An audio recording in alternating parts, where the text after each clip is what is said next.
Doctor Baba Saheb Ambedkar open university.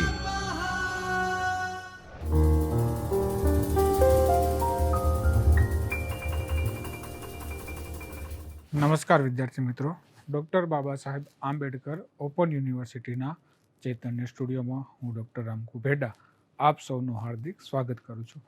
આપણે મિત્રો આજે ઇન્ડિયન પોલિટિકલ સિસ્ટમમાં ભારતીય વૈધાનિક સંસ્થાઓ પર વાત કરીશું, જેમાં આપણે આપણા સંસદના બંને ગૃહો એટલે કે લોકસભા અને રાજ્યસભા ઉપર વાત કરીશું, તેમજ તેના કાર્યો શું છે તેની પણ આપણે અહીં ચર્ચા કરીશું. તો હવે આની ચર્ચા શા માટે આપણે જરૂરી છે? આપણે સૌ જાણીએ છીએ કે આપણે પત્રકારત્વના વિદ્યાર્થી છીએ, તો પત્રકારત્વના વિદ્યાર્થી તરીકે આપણને સમાચારો સૌથી વધુ ક્યાંથી મળી શકે? તો જ્યારે પણ આપણા સંસદનું સત્ર શરૂ હોય છે ત્યારે મોટાભાગના અખબારો, ન્યૂઝ ચેનલો અને વિવિધ ડિજિટલ પ્લેટફોર્મ્સ પર આપણને આપણી સંસદની કાર્યવાહીના સમાચારો મળતા હોય છે, અથવા કાર્યવાહીમાંથી જે સવાલ જવાબો થતા હોય છે તેમાંથી પણ સમાચારો બનતા હોય છે. કોઈ વિવાદો થાય તો તેમાંથી પણ સમાચારો બનતા હોય છે, અને કોઈ બિલ કે વિધેયક પાસ થાય અથવા નામંજૂર થાય તો પણ તેમાંથી સમાચારો બને છે, અને તેના અલગ અલગ પાસાઓનું વિશ્લેષણ આપણી સમક્ષ અખબારો, ટીવી ચેનલ, રેડિયો અને વિવિધ ડિજિટલ પ્લેટફોર્મ અને સોશિયલ મીડિયા પર પણ આપણે તેમને જોઈ શકતા હોઈએ છીએ. તો આજે મિત્રો આપણે સંસદના આવી મુખ્ય જે કાર્યવાહીઓ હોય છે અને તે આપણને કઈ રીતે ઉપયોગી થાય છે, એ જે પત્રકારત્વના વિદ્યાર્થી તરીકે અથવા પત્રકાર તરીકે, તો તેની આપણે અહીં ચર્ચા કરીશું. તો તેમાં છે આપણી સંસદ. જે આપણી સંસદના આપણે સૌ જાણીએ છીએ કે બે ભાગ છે, એક રાજ્યસભા અને બીજું છે લોકસભા. તો લોકસભા જે છે તેની ચૂંટણી સીધા લોકો દ્વારા થાય છે, કે જે લોકો પોતાના જનપ્રતિનિધિઓ છૂટી કાઢે છે, અને રાજ્યસભાની ચૂંટણી જે હોય છે તે વિવિધ રાજ્યોની વિધાનસભા દ્વારા તેની ચૂંટણી કરવામાં આવતી હોય છે. સંઘી સરકારની બધી કાયદાકીય સત્તાઓ સંસદમાં નિહિત છે. તો હવે આ બે જે શબ્દ છે કે સંસદમાં નિહિત છે, તો એનો અર્થ શું થાય? તો સંઘી સરકાર એટલે આપણો રાષ્ટ્રનું જે બંધારણ છે અથવા સંસદ જે સરકાર છે એ સંઘીય ઢાંચો ધરાવે છે, અને તેની તમામ સત્તાઓ સંસદમાં સમાયેલી છે, નિહિત છે. એટલે આપણે ત્યાં કોઈ પણ પ્રકારનું દેશમાં પરિવર્તન કરવું હોય, કે બંધારણમાં સુધારો કરવો હોય, કે કંઈક નવાચાર કરવા હોય, તો તેમાં નવોન્મેષ કરવાની સત્તા માત્ર ને માત્ર ભારતીય સંસદની છે. ભારતીય સંસદ દ્વારા બનાવવામાં આવેલા કાયદાઓ સમગ્ર દેશમાં લાગુ કરવામાં આવે છે. હવે ભારતીય સંસદ દ્વારા જે કાયદાઓ તૈયાર કરવામાં આવે છે અથવા જે વિધેયકો કે બિલ પાસ કરવામાં આવે છે, તેનું કાર્યક્ષેત્ર સમગ્ર ભારત હોય છે. હવે આપણે ઘણી જગ્યાએ એવું પણ બનતું હોય છે કે કોઈ રાજ્ય તે કાયદાને અપનાવવા માટે ના પાડી શકે અથવા અસ્વીકાર કરે, તો જે અમુક કાયદાઓ છે તો તેમાં રાજ્યને પણ સમવર્તી સૂચિ અથવા રાજ્ય સૂચિના અમુક કાનૂન પાલન કરવા માટે અથવા અલગથી નિયમો બનાવવા માટેની અલગ અલગ સત્તાઓ આપવામાં આવી છે. પરંતુ મોટાભાગના કાયદાઓમાં એવું બનતું નથી. મોટાભાગના કાયદા ભારતીય સંસદ દ્વારા જે પાસ કરવામાં આવે છે તે સમગ્ર રાષ્ટ્રના બંધન કરતા રહેતા હોય છે, અને સમગ્ર દેશના તમામ રાજ્યોએ, તમામ યુનિયન ટેરિટરીઝે અને રાષ્ટ્રીય રાજધાની દિલ્હીમાં તેનું અમલ થતું હોય છે. ભારતની સંસદ દ્વિગૃહી સભા છે. દ્વિગૃહી એટલે આપણે જેમ વાત કરી તેમ લોકસભા અને રાજ્યસભા. તેમાં બે ગૃહો છે, રાજ્યસભા, લોકસભા, અને ભારતના રાષ્ટ્રપતિ પણ ભારતની સંસદને જવાબદાર હોય છે. રાજ્યસભા સંસદનું ઉપલું ગૃહ છે, જ્યારે લોકસભા સંસદનું નીચલું ગૃહ છે. ભારતીય સંસદના કાર્યોની આપણે વાત કરીએ તો તેમાં સૌથી પહેલું છે સંસદીય સત્તાઓ. તો કે ભારતીય સંસદને કઈ કઈ સત્તાઓ આપવામાં આવી છે? તો સૌપ્રથમ આપણા બંધારણમાં ઘણા વિષયો છે તે રાજ્ય, સંઘ અને સમવર્તી યાદીમાં વિભાજિત છે. તો રાજ્ય યાદી એટલે શું? તો કે દરેક રાજ્યોને પોતાની રીતે કાનૂન બનાવવાની સત્તા આપણી સંસદ અથવા આપણું બંધારણ આપે છે. બીજું, સંઘ એટલે કે ભારતની કેન્દ્ર સરકારને પણ અલગ અલગ કાનૂન બનાવવાની સત્તા છે, અને તેનું અમલીકરણ કરાવવાની પણ સત્તા ભારત સરકાર પાસે છે. સમવર્તી સૂચિ યાદી જે છે તે સૌથી મહત્વપૂર્ણ છે. સમવર્તી સૂચિ એટલે શું? કે અમુક વસ્તુ અથવા અમુક વિષયો એવા છે જેમાં કેન્દ્ર સરકાર અને રાજ્ય સરકાર બંને કાનૂન બનાવી શકે છે અને તેનું અમલીકરણ કરાવી શકે છે, અથવા બંને અમુક વિષયોની જવાબદારી કેન્દ્ર સરકાર અને રાજ્ય સરકાર બંનેની છે. તો એક એમાં છે શિક્ષણ, આરોગ્ય, ન્યાય. આ ત્રણેય જે વસ્તુઓ છે તે સમવર્તી સૂચિમાં તેનો સમાવેશ કરવામાં આવે છે. આમ સમવર્તી યાદીમાં સંસદીય કાયદો રાજ્યના કાયદાથી હંમેશા ઉપર હોય છે. તો આ મિત્રો આપણે એક યાદ રાખવાનું છે કે સંસદ દ્વારા જે કાયદો ઘડવામાં આવે છે સમવર્તી સૂચિમાં, તો તે કાયદો હંમેશા રાજ્યના કાયદાથી ઉપર રહેશે અને દરેક રાજ્ય તેમને પાલન કરવાનું રહેતું હોય છે. ત્યારબાદ છે બંધારણીય સત્તાઓ. તો બંધારણીય સત્તાઓમાં શું સંસદનું કાર્ય હોય છે? આ સંસદનું એક સરળ કાર્ય છે. આ સત્તા વડે સંસદ જરૂરી કોઈ પણ કાયદો પસાર કરી શકે છે, ઉપરાંત બંધારણમાં સુધારો પણ કરી શકે છે. હવે આપણે તાજેતરમાં જોઈએ તો ભારત સરકારે કયા કયા કાયદા બનાવ્યા છે, અથવા નવા કાયદા લાવ્યા છે, અથવા કાયદામાં સુધારો કર્યો છે. તો છેલ્લા જે બજેટ સત્ર આપણું હતું તેમાં ભારત સરકારે છેલ્લે કયા કાનૂનમાં સંશોધન કર્યું છે તે તમારે મને કમેન્ટ બોક્સમાં જણાવવાનું રહેશે. તો આવું શા માટે કરવામાં આવે છે કે કાયદો પસાર કરી શકે છે અને બંધારણમાં સુધારો થાય છે. દાખલા તરીકે ભારત સરકાર દ્વારા જે તે સમયે જે કાનૂન અમલમાં આવ્યા છે, તો પાછળથી જરૂર જણાય કે આ કાનૂનમાં સુધારો કરવો જરૂરી છે, અથવા કે આ કાનૂનમાં આ મર્યાદાઓ છે અને આટલો પક્ષ એમનો સુધારવાથી લોકોને સરળતાથી ન્યાય મળી શકશે. લોકોની કાર્યપ્રણાલી જે છે અથવા સંસદની ન્યાયપાલિકાની જે કાર્યપાલિકા છે તેમાં સરળીકરણ કરવા માટેથી પણ કાનૂનમાં અથવા બંધારણમાં સુધારા કરવામાં આવતા હોય છે.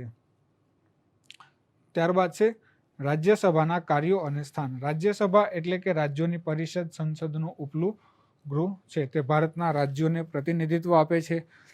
જો કે રાજ્યોને રાજ્યસભામાં સમાન પ્રતિનિધિત્વ મળતું નથી.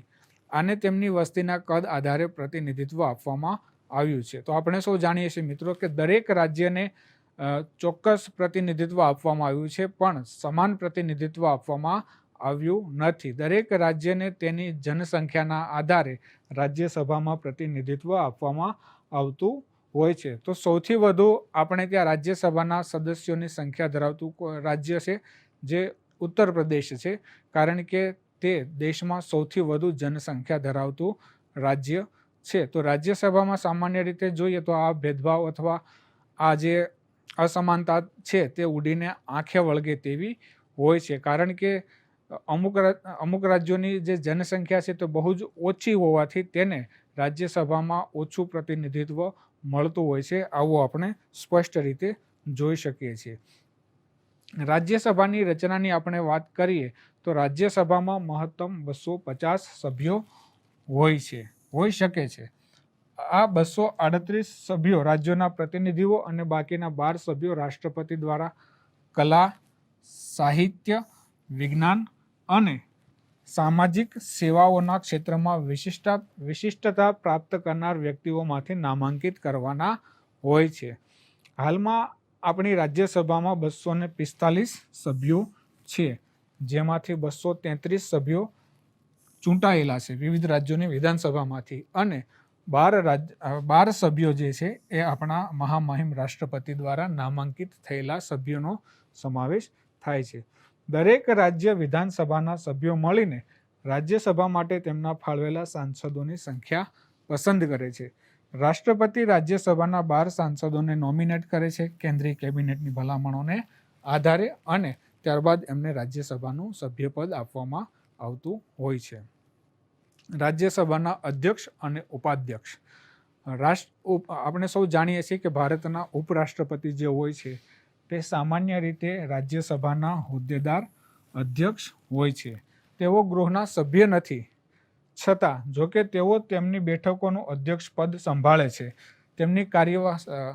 તેમની એટલે કે રાજ્યસભાની કાર્યવાહીનું સંચાલન અને નિયંત્રણ પણ કરવાની જવાબદારી ભારતના ઉપરાષ્ટ્રપતિજીની હોય છે.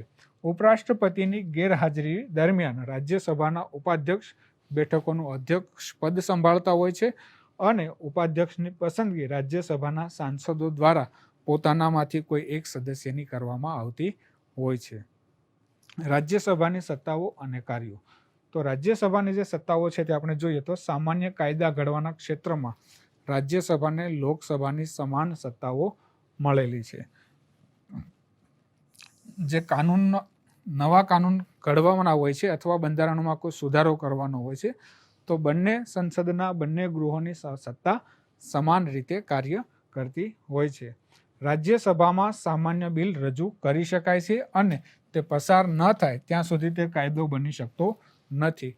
કોઈ પણ કાયદો જે હોય છે, જે ખરડો હોય છે, તે ત્યારે જ કાયદો બની શકે એ સંસદના નીચલું ગૃહ એટલે કે લોકસભા અને સંસદનું ઉપલું ગૃહ એટલે કે રાજ્યસભામાંથી પસાર થાય ત્યારબાદ જ મહામહિમ રાષ્ટ્રપતિ તેમાં સિગ્નેચર કરે છે અને ત્યારબાદ તે ખરડો તે કાયદો બનતો હોય છે.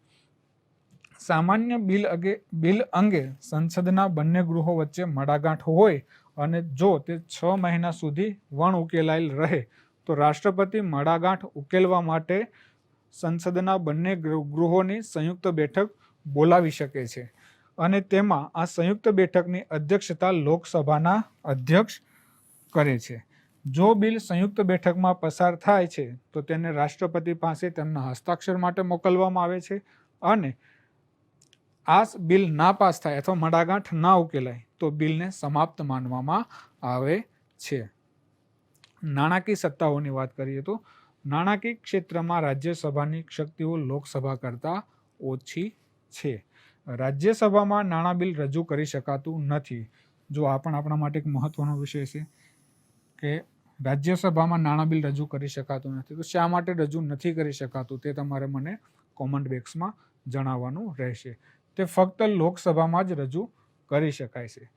લોકસભા દ્વારા પસાર કરાયેલા નાણાં બિલ રાજ્યસભા સમક્ષ તેના વિચારણા માટે આવે છે. જો કે 14 દિવસની અંદર રાજ્યસભા બિલ પસાર કરવામાં નિષ્ફળ જાય તો રાજ્યસભાએ તેને પસાર કર્યું છે કે નહીં તે ધ્યાનમાં લીધા વિના બિલ સંસદ દ્વારા પસાર થયું હોવાનું માનવામાં આવે છે. જો રાજ્યસભા કેટલાક સુધારા પ્રસ્તાવિત કરે છે અને બિલ લોકસભામાં પરત કરવામાં આવે છે તો તે પ્રસ્તાવિત સુધારાઓને સ્વીકારવા કે નકારવાનું લોકસભા પર નિર્ભર રહે છે. તો આપણે સૌ જાણીએ છીએ કે જે સંસદના ઉપલા ગૃહ એટલે કે રાજ્યસભા દ્વારા જે સુધારા સૂચવવામાં આવે છે તે સુધારાઓ સ્વીકારવાની અથવા નકારવાની સત્તા લોકસભાને રહેલી છે અને તે આ બાબતે સ્વતંત્ર છે. કારોબારી સત્તાઓ. કેન્દ્રીય મંત્રી પરિષદ રાજ્યસભા સમક્ષ નહીં પણ લોકસભા સમક્ષ સામૂહિક રીતે જવાબદાર હોય છે.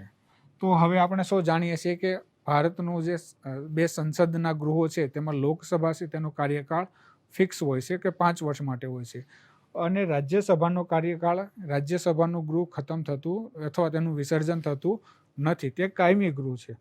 તો સામાન્ય રીતે કેન્દ્રીય મંત્રી પરિષદની જે રચના થતી હોય છે અથવા જે મંત્રીઓને કે પ્રધાનમંત્રીને શપથ અપાવવામાં આવતા હોય છે તે લોકસભાને સમક્ષ સામૂહિક રીતે જવાબદાર હોય છે, રાજ્યસભા સમક્ષ હોતા નથી. જો સંસદમાં મધ્યકાલીન ચૂંટણીઓ થાય કે લોકસભાના ગૃહનું વિસર્જન કરવામાં આવે તો તમામ મંત્રી પરિષદના તમામ સભ્યોએ રાજીનામું આપ્યું એવું માની લેવામાં આવે છે. લોકસભા એમની રીતે કાર્યરત રહેતી હોય છે. અવિશ્વાસનો મત પસાર કરીને એકલી લોકસભા મંત્રી પરિષદના વિસર્જનનું કારણ બની શકે છે. આપણે જેમ આગળ વાત કરી તેમ. જો કે રાજ્યસભા મંત્રાલયને તેના પદ પરથી દૂર કરી શકતી નથી. તેમ છતાં રાજ્યસભાના સભ્યો મંત્રીઓની નીતિઓની ટીકા કરીને પ્રશ્નો અને પૂરક પ્રશ્નો પૂછીને અને સ્થગિત કરવાની દરખાસ્તો રજૂ કરીને તેમના પર થોડું નિયંત્રણ રાખી શકે છે. ત્યારબાદ કેટલાક મંત્રીઓ રાજ્યસભામાંથી પણ લેવામાં આવે છે. હવે જો લોકસભામાં બહુમતી પક્ષ તેમને પોતાના નેતા વડાપ્રધાન રાજ્યમાંથી પણ હોઈ શકે છે. તો છેલ્લે આપણે ભારતના પ્રધાનમંત્રી જેમનું હમણાં દેહાવસાન થયું તેવા મનમોહનસિંહજી એ રાજ્યસભામાંથી પ્રતિનિધિત્વ કરતા હતા અને 2 ટર્મ સુધી તેઓ ભારતના પ્રધાનમંત્રી તરીકે રહ્યા હતા. આજે પણ કેટલાક એવા મંત્રીઓ છે ભારત સરકારમાં જે રાજ્યસભામાંથી પ્રતિનિધિત્વ કરે છે અથવા રાજ્યસભાનું પ્રતિનિધિત્વ કરે છે અને તેમનો સમાવેશ ભારત સરકારના મંત્રીમંડળમાં થયેલો છે. ત્યારબાદ છે લોકસભા. લોકસભાની સત્તાઓ અને કાર્યો. લોકસભા તે બધા વિષયો સંબંધિત બિલો પસાર કરી શકે છે જે સંઘ સૂચિ અને સમવર્તી સૂચિમાં સમાવિષ્ટ છે. આ બે મહત્વના મુદ્દાઓની આપણે વાત કરી કે લોકસભામાં કોઈ પણ પ્રકારના વિષયને સંબંધિત બિલો પાસ થઈ શકે છે અથવા પસાર કરી શકાય છે, જેમાં ખાસ કરીને સંઘ સૂચિ અને સમવર્તી સૂચિ બંનેનો સમાવેશ થાય છે. સંઘ સૂચિ એટલે આપણે જે વાત કરી કે કેન્દ્ર સરકારના અંદર આવતા વિષયો, અને સમવર્તી સૂચિ એટલે કે રાજ્ય સરકાર અને કેન્દ્ર સરકાર બંનેના સંયુક્ત જેમાં કામ કરી શકે છે તેવા વિષયોનો સમાવેશ થાય છે.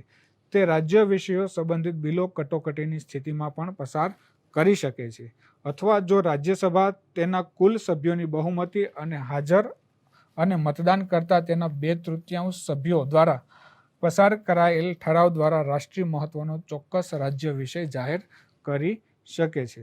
જો કે આવા બિલ ફક્ત 1 વર્ષ માટે માન્ય હોઈ શકે છે. આવા જે બિલ પાસ થાય છે તેની અવધિ કેટલી હોય છે? તો કે 1 વર્ષની હોય છે. બિન નાણાં બિલ સંસદના બંને ગૃહોમાંથી કોઈ પણ જગ્યાએ શરૂ કરી શકાય છે. જો ગૃહો કોઈ સંમતિ પર ન આવી શકે તો રાષ્ટ્રપતિ સંસદના બંને ગૃહોનું સંયુક્ત સત્ર બોલાવી અને બિલ પસાર કરાવી શકે છે, અને પાસ ના થાય તો બિલ સમાપ્ત પણ થઈ શકે છે. નાણાકીય બાબતો. નાણાકીય બાબતો પર લોકસભાનો અંકુશ એક નિર્વિવાદ હકીકત છે. તો કોઈ પણ પ્રકારની સમગ્ર રાષ્ટ્રની કે રાજ્યની આર્થિક બાબતો છે, જે નાણાકીય બાબતો છે, તેના પર સંપૂર્ણપણે લોકસભાનો અંકુશ રહેલો છે. નાણાં બિલ લોકસભામાં શરૂ થવું જોઈએ. લોકસભા દ્વારા પસાર થયા પછી તેને તેની ભલામણો માટે રાજ્યસભામાં મોકલવામાં આવે છે. સામાન્ય રીતે જે બિલમાં પદ્ધતિ અપનાવવામાં આવતી હોય છે તે જ પદ્ધતિ નાણાં બિલમાં પણ અપનાવવામાં આવે છે, અને તેની શરૂઆત ફક્ત લોકસભાથી થતી હોય છે. જોકે બંધારણ મુજબ રાજ્યસભા બિલ પ્રાપ્ત થયાના 14 દિવસ અંદર તેની ભલામણો સાથે તેને લોકસભામાં પરત કરે તે ખૂબ જ જરૂરી હોય છે. કારોબારી પર નિયંત્રણ. સંસદીય સરકારના સ્વરૂપમાં નીચલા ગૃહનું સૌથી મહત્વપૂર્ણ કાર્ય કારોબારી પર નિયંત્રણ રાખવાનું હોય છે. આપણી સંસદનું નીચલું ગૃહ પણ તેમાં અપવાદ નથી. કલમ 75(3) મુજબ મંત્રી પરિષદ સામૂહિક રીતે લોકસભા પ્રત્યે જવાબદાર હોય છે, અને લોકસભાને તેમની જવાબદેહિતા તેમણે આપવાની રહેતી હોય છે. આનો અર્થ એ છે કે જો લોકસભા દ્વારા અવિશ્વાસનો મત પસાર થાય તો મંત્રાલયે રાજીનામું આપવું પડે.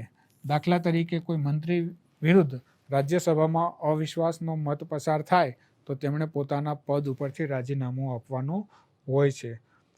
આનો અર્થ એ છે કે જો લોકસભા દ્વારા કારોબારી પર નિયંત્રણ રાખવા માટે આપણા નીચલા ગૃહ દ્વારા અન્ય અસરકારક પદ્ધતિઓ પણ અપનાવવામાં આવી શકે છે.